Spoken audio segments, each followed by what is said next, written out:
বন্ধুরা, আশা করি তোমরা সবাই ভালো আছো। তোমার চ্যানেলে তোমাদের সবাইকে স্বাগতম। তো কাল সকালেই তোমাদের জীবন বিজ্ঞান পরীক্ষা, তো জীবন বিজ্ঞানের মোস্ট ইম্পর্টেন্ট প্রশ্নগুলো আমি এই মুহূর্তে শেয়ার করছি। তো এর আগে পরেও তোমরা দেখেছো তোমাদের সামনে মূলত যে সাজেশনগুলো আমি তোমাদের সামনে তুলে ধরেছি, বেশিরভাগ সাজেশন কিন্তু এসছে শুধুমাত্র একটা নেগেটিভ পয়েন্ট, সেটা হচ্ছে ইতিহাস পরীক্ষার 8 মার্কের প্রশ্নটা একটু গড়মিল এসছে, যার জন্য কিন্তু ওটা তোমরা কমন পাওনি। কিন্তু বাদ বাকি 2 মার্কের প্রশ্ন, 4 মার্কের কোশ্চেন এবং এর আগে যে সাবজেক্টগুলো দিয়েছি প্রত্যেকটা সাবজেক্টই কিন্তু তোমরা ইজিলি পেয়েছো। তো যাই হোক, সাজেশন মানেই একটু কিন্তু থাকে। আমরা চেষ্টা করি যত সম্ভব তোমাদের সামনে মূল ইম্পর্টেন্ট কোশ্চেনগুলোকে তুলে ধরা। এটুকু বলেই শুরু করছি আজকের মূল সাজেশন। তো আমাদের জীবন বিজ্ঞানের ক্ষেত্রে দেখো 3টে চ্যাপ্টার রয়েছে: জীবজগতের নিয়ন্ত্রণ সমন্বয়, তারপরে আমাদের রয়েছে যেটা জীবনের প্রবহনতা এবং বংশগতি। তো এই 3টে চ্যাপ্টার থেকেই কিন্তু আমাদের প্রশ্ন আসবে। শর্ট কোশ্চেনের জন্য আমি তোমাদের বলেছি যে অধ্যায় ভিত্তিক শর্ট কোশ্চেন যেগুলো করা আছে সেগুলো প্র্যাকটিস করবে এবং আশা করছি যে ওখান থেকে তোমরা পাবে। এবার চলে আসি আমরা পরপর। তোমাদের প্রথমে কথা বলে রাখি, তোমাদের কিন্তু পরীক্ষায় শর্টগুলো মোস্ট ইম্পর্টেন্টভাবে করতে হবে এবং খুব ভালোভাবে করতে হবে। এছাড়াও যে 5 মার্কের প্রশ্ন আসে, তোমাদের 2 মার্কের প্রশ্ন আসে বা 3 মার্কের প্রশ্ন আসে, সমস্ত প্রশ্নগুলো কিন্তু একই মডেল। কারণ 5 মার্কের কোশ্চেন 2+3 রূপে আসতে পারে, 3 মার্কের কোশ্চেন 2 মার্ক আসতে পারে, 2 মার্কের কোশ্চেন 3 মার্ক আসতে পারে। অর্থাৎ ওভারঅল যে প্রশ্নগুলো আমি তোমাদের সামনে শেয়ার করছি, অধ্যায়ভিত্তিকভাবেই করছি, সেই প্রশ্নগুলো রেডি করলে আশা করি তোমরা ভালো পারবে। যেহেতু জীবন বিজ্ঞান এবং তোমরা জানো যে একটা লং লং পার্ট, সেজন্য কিন্তু আমাদের ছোট্ট ছোট্ট পয়েন্ট পড়তে হয় এবং ছোট ছোট পয়েন্টে বেশি করে পড়তে হয় এবং খুব বেশি পড়তে হয়। যে নর্মাল অন্যান্য সাবজেক্টের মতো কিন্তু অল্প পড়লে যে জীবন বিজ্ঞান সম্পূর্ণ সাকসেস হতে পারবে সেটা কিন্তু নয়, যার জন্য কিন্তু একটু বেশি পড়তেই হবে। যার জন্য কিছু প্রশ্ন তোমাদের সামনে শেয়ার করছি, প্রশ্নগুলো অবশ্যই ফাইনালের জন্য রেডি রেখো। প্রথম, জীবজগতের নিয়ন্ত্রণ ও সমন্বয়, এই চ্যাপ্টার থেকে যে প্রশ্নগুলো পড়বে সেটা হচ্ছে সংবেদনশীলতা কাকে বলে, গমনের উদ্দেশ্য কি, প্রেসবায়োপিয়া এর কারণ কি, এক্ষেত্রে কোন লেন্স ব্যবহার করা হয়, মাছের গমনে পটকার ভূমিকা কি, উদ্ভিদ হরমোনকে রাসায়নিক দূত বলে কেন, নাস্টিক চলন ও ট্রপিক চলনের মধ্যে দুটি পার্থক্য লেখো, বনচড়ালের উদ্ভিদের পাতার ত্রিফলকের পার্শ্বপত্রক দুটি পর্যায়ক্রমে ওপর নিচে ওঠানামার কারণ কি, উদ্ভিদের চলনের উদ্দেশ্য কি এবং অগ্রস্ত প্রকটতা কাকে বলে, শুক্রাশয়কে মিশ্র গ্রন্থি বলে কেন, এডিএইচ হরমোনকে ভ্যাসোপ্রেসিন হরমোন বলা হয় কেন, হরমোন ও স্নায়ুর মধ্যে একটি গঠনগত ও একটি পর্যায়গত পার্থক্য লেখো, থাইরয়েড গ্রন্থি কোথায় অবস্থিত, এর অধঃক্ষরণের লক্ষণ কি, কুশিং সিনড্রোম কাকে বলা হয়, গ্লুকাগনকে ইনসুলিনের বিপরীত হরমোন বলে কেন, দ্বিপদগমন, সাইন্যাপস এবং উপযোজন বলতে কি বোঝো, ফিডব্যাক পদ্ধতি কি, পিটুইটারি গ্রন্থির অবস্থান কোথায়, অক্ষিগোলকের বিভিন্ন প্রতিসারক পর্যায়গুলির নাম ক্রমানুসারে লেখো, স্নায়ুতন্ত্রের গঠনমূলক ও কার্যমূলক উপাদানের নাম লেখো, মেনিনজেস এবং সিএসএফ এর অবস্থানটা কি, স্পর্শ করলে লজ্জাবতী গাছের পত্রকগুলি নুইয়ে পড়ে কেন, উদ্ভিদের ফটোট্রফিক চলনে অক্সিন হরমোনের কি ভূমিকা, জিব্রেলিন ও সাইটোকাইনিন হরমোনের পার্থক্য কি, মানুষের কাছে কাছের বস্তু দেখার জন্য কিভাবে চোখ উপযোজিত হয় ব্যাখ্যা করো, অ্যাকসন ও ডেন্টনের মধ্যে দুটি পার্থক্য লেখো, একটি সরল প্রতিপত্র চাপে চিত্র অঙ্কন করে বিভিন্ন অংশ চিহ্নিত করো, অ্যাড্রিনালিন হরমোনকে সংকটকালীন হরমোন বলে কেন, ইস্ট্রোজেন ও প্রোজেস্টেরন হরমোনের একটি উৎসগত ও একটি কার্যগত পার্থক্য লেখো। আর এই চ্যাপ্টার থেকে কিন্তু এবছরের জন্য সবচেয়ে বেশি ইম্পর্টেন্ট, সেটা হচ্ছে নিউরনের চিত্র এবং সরল প্রতিবর্ত চাপের চিত্র। দুটো চিত্র ভালো করে পড়বে এবং তার যে পয়েন্ট আউটগুলো আছে সেই পয়েন্টিংগুলোও কিন্তু ভালোভাবে পড়বে। চলে আসবো নেক্সট চ্যাপ্টার, আমাদের জীবনের প্রবহনতা।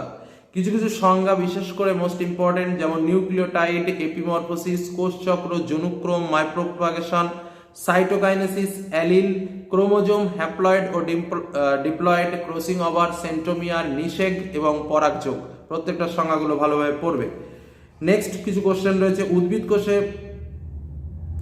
মাইটোটিক কোষ বিভাজনে বেম কিভাবে গঠিত হয়, কোষ বিভাজনে সেন্ট্রোমিয়ারের কাজ কি, উদ্ভিদের টোটিপোটেন্সি ধর্ম বলতে কি বোঝো, যৌন ও অযৌন জননের দুটি পার্থক্য লেখো, ক্রোমাটিন জালিকা ও ক্রোমোজোমের ভেতর পার্থক্য কি, সপুষ্পক উদ্ভিদের নিষেককে দ্বিনিষেক বলে কেন, স্বপরাগযোগ ও ইতর পরাগযোগের পার্থক্য কি, ম্যালিগন্যান্ট টিউমারের উৎপত্তির কারণ কি, ডিএনএ ও আরএনএ দুটির গঠনগত পার্থক্য লেখো, জীবের প্রকরণ সৃষ্টিতে মিওসিস এর গুরুত্ব কি, বৃদ্ধি ও বিকাশের দুটি পার্থক্য লেখো, কোনো কোষে ক্যারিওকাইনেসিসের পর সাইটোকাইনেসিস না ঘটলে কি হবে, সেন্ট্রোমিয়ারের দুটি বৈশিষ্ট্য লেখো, মেটাফেজ কি, যৌনক্রমের গুরুত্ব লেখো এবং সপুষ্পক উদ্ভিদের নিষেক পদ্ধতি আলোচনা করো।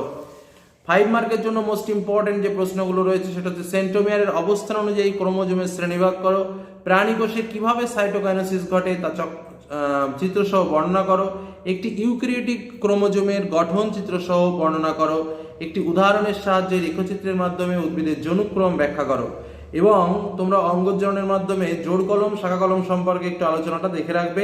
আর বৃদ্ধির দশাগুলো কি কি বর্ণনা করো, মাইটোসিস ও মায়োসিসের মধ্যে প্রধান পার্থক্যগুলো কি কি। বোঝা গেল কি বললাম? এবার যেটা মোস্ট ইম্পর্টেন্ট 5 মার্কের কথা বলে গেলাম, এই প্রশ্নগুলো কিন্তু ভালোভাবে রেডি করবে। আর যে 2 এবং 3 মার্কের যে প্রশ্নগুলো বললাম ওগুলো কিন্তু জয়েন্ট করে 5 মার্কের প্রশ্নরূপে আসতে পারে। চলো আসবে আমাদের নেক্সট চ্যাপ্টার বংশগতি এবং কয়েকটি সাধারণ রোগ। এই চ্যাপ্টার থেকে যে প্রশ্নগুলো পড়বে আবারও বলছি 2, 3, 5 আমি কিন্তু একত্রেই বলছি।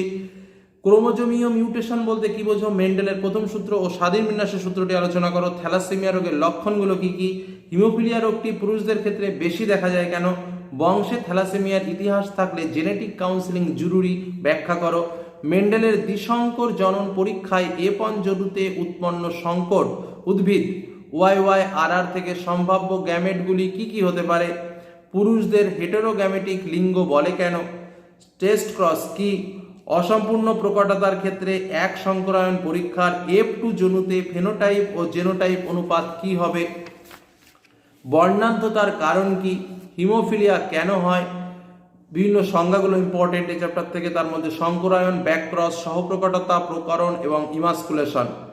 নেক্সট, বেটে মটর গাছগুলি সবসময় খাঁটি ব্যাখ্যা করো, মেন্ডেল কর্তৃক নির্বাচিত মটর গাছের দুটি বিপরীত বৈশিষ্ট্য উল্লেখ করো, স্ত্রীলোকদের হোমোগ্যামেটিক ফিমেল বলা হয় কেন। নেক্সট কোশ্চেন বলি, মানুষের লিঙ্গ নির্ধারণে মাতার ভূমিকা নিয়ে ব্যাখ্যা করো, মেন্ডেলের একসঙ্গ জননের পরীক্ষাটি চেকার বোর্ডের সাহায্যে উল্লেখ করো এবং জিনোটাইপ ও ফিনোটাইপের অনুপাত নির্ণয় করো, মানুষের লিঙ্গ নির্ধারণের পদ্ধতি সংক্ষেপে আলোচনা করো। 5 মার্কের কোশ্চেন কিন্তু এগুলো। মটর গাছের উদাহরণ সহযোগে দ্বিসংকর জননের পরীক্ষাটি বর্ণনা করো, অসম্পূর্ণ প্রকটতা কাকে বলে, চেকার বোর্ডের মাধ্যমে অসম্পূর্ণ প্রকটতা ব্যাখ্যা করো। তারপরে এই চেকার বোর্ডের সাহায্যে বিভিন্ন যে গিনিপিকের, যেমন ধরো একটি শঙ্কর কালো গিনিপিকের সঙ্গে একটি বিশুদ্ধ সাদা গিনিপিকের মিলন ঘটালে যে ধরনের অবত্য গিনিপিক উৎপন্ন হতে পারে তা চেকার বোর্ডের সাহায্যে দেখাও। এই টাইপসের ক্যালকুলেশন টাইপের অঙ্ক প্রশ্নগুলো কিন্তু আসতে পারে, সেগুলো একটু দেখে রাখবে। তো এই হলো আমাদের ওভারঅল যে চ্যাপ্টার ভিত্তিক আলোচনা এবং চ্যাপ্টার ভিত্তিক কোশ্চেন। যে প্রশ্নগুলো বললাম এই প্রশ্নগুলো কিন্তু তোমাকে অবশ্যই রেডি রাখতে হবে, এবং এই প্রশ্নগুলো কিন্তু ঘুরে ফিরিয়ে জয়েন্ট আকারে, মানে পরপর যে আসবে সেটা কিন্তু কথা নয়, এর সঙ্গে আরেকটা কোশ্চেন, আরেকটার সঙ্গে আরেকটা কোশ্চেন, এইভাবে জুড়িয়ে জুড়িয়ে কিন্তু প্রশ্ন আসে 5 মার্কের ক্ষেত্রে। আর 2 মার্ক আলাদা, 3 মার্কের আলাদা তো আসেই। তো এই হলো ওভারঅল আলোচনা, এবং তোমাদের সামনে 3টে বিষয় তুলে ধরলাম। 3টে চ্যাপ্টার রয়েছে আমাদের। কালকের পরীক্ষা রাত পোহালেই পরীক্ষা, তো রাত পোহালেই যে পরীক্ষা তার জন্য কিন্তু ঠিক এই প্রশ্নগুলো আশা করি তোমরা জেনে আছো। যদি না জানা থাকে কিন্তু এক্ষুনি একবার একটু চোখ বুলিয়ে নাও, এটুকুই তোমাদের সামনে বলবো, কারণ আশা করছি এর মধ্যে থেকে তোমরা পরীক্ষায় প্রশ্নটা পাবে। তো আজকের মতো আলোচনা এখানে শেষ করছি। ভালো থেকো, সুস্থ থেকো, ধন্যবাদ।